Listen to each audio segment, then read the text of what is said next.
Trump control లేనటువంటి మాటల leader. సరే, తన దేశం ప్రయోజనాల కోసం తనకు నడుస్తుంటుంది, అదంతా ఒక ఆస్పెక్ట్.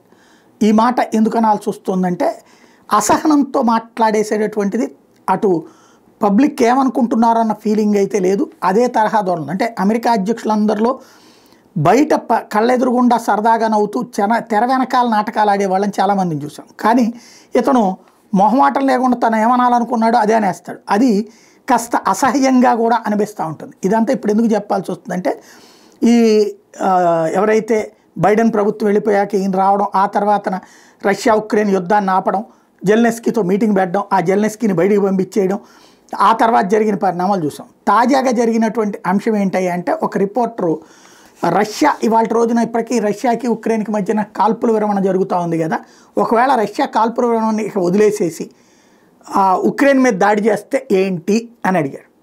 అడిగితే ట్రంప్ ఎంత అసహనంగా చెప్పాడంటే మీ నెత్తిన బాంబు ఎవడో వేస్తే ఏంటంటే నేనేం చెప్పాలా అని అడిగాడు అనమాట.